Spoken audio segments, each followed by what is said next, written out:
have a outdoor cat house that we purchased online. So you had to just build it yourself. Came in panels and a few other different pieces.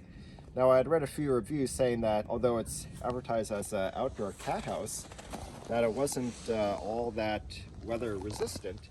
So what I did is I put an insulation on the inside. You can see it's a styrofoam insulation there, and has an additional reflective coating on it that makes it very insulated, well insulated.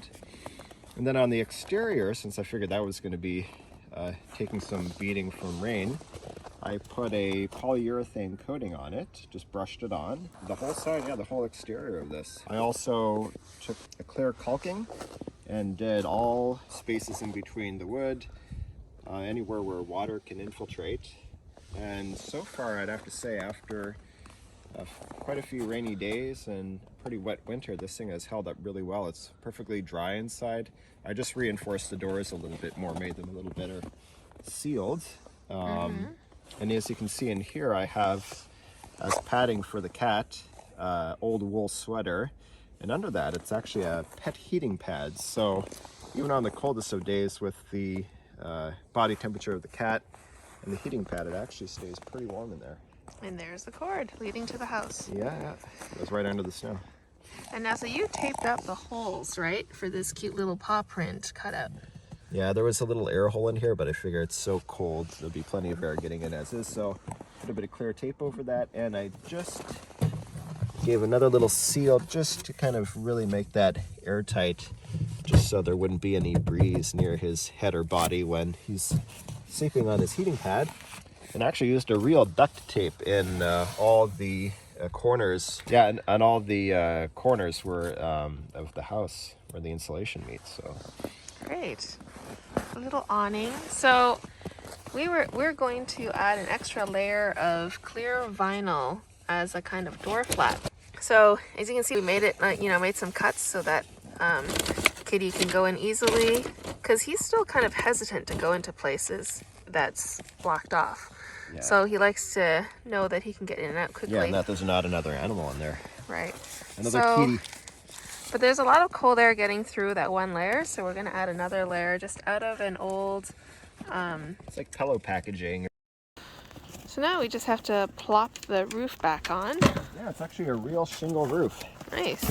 Yeah, and as you can see, I don't know if you can actually see it, but I put a white silicone caulking right where the wooden frame meets the shingles, just to give it a little bit more waterproofing and a little bit more longevity.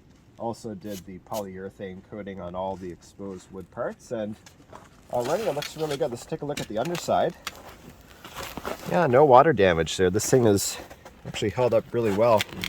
I think all those extra steps could have been done in the manufacturing process, but it was kind of fun to do it myself. Like I had a good time doing it, and you can kind of judge how much coating you need to put on it based on what kind of weather you get. So anyways, let's put this back on. But it's good to take it off, I guess, every couple of months just to give it some TLC. Yeah, make sure no water is getting into it. Also make sure the cat didn't poo or pee in it. And Kitty's kept this actually pretty clean. So Kitty is a stray cat. He's actually been with us for quite a few years. He used to come inside, and all of a sudden one day he decided he would be an outdoor kitty again, even in winter. So that's why we bought this house, and he actually loves it. He spends a lot of time sleeping in here. And for a stray cat, he's seems pretty healthy. He got his rabies vaccinations and a few other shots. And the cutest area is the little patio space where he can look out either to the backyard, and the other side faces the street. So he has lots of entertainment to watch. And actually built him an extended patio. This wooden plank here did not come with the house. Actually took that from our old front walkway. So he has kind of a long patio here with a kitty scratch pad right at the door. So he uses that a lot for his claws. Kitty. And you can see out the side here, there's a little planter where you can put some plants in the summer. It's great that no animals have chewed on the wire. Yeah, it's held up pretty good. That's an outdoor extension cable. And I think you can see the brand of the house. Right here, there's a little plaque on there, Petsfit. There's a Petsfit outdoor cat house. So you can see in there, we go in, take a look inside. Very cozy. When you're entering, you can see if there's any other animals in there because there's light coming in through the other side. So there's plenty dark in there for a nap during the day.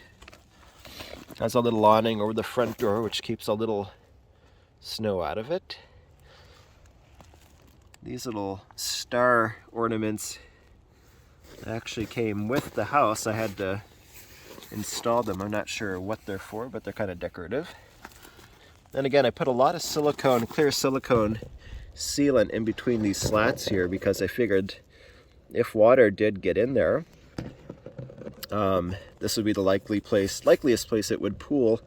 It probably eventually seep through. And as I was looking in, I noticed it's very dry. See silicone all down here. This took a long time. I think I used a little over 1 tube of silicone. These are concrete pavers that I put down underneath the legs. You can hear by my voice, it's really cold outside. So yeah, here are the concrete pavers, and that just gives it a little bit more durability, especially in the summer. It keeps it from sinking in the mud, if any. So again, a little bit more stability. It's a bit of a pain to get them all at the same level so the house is not rocking, but it doesn't rock at all, so they're all pretty level. Yeah, so there it is. Yay! And once in a while, after a big snowfall, of course, you can come and shovel out a tiny path leading to it.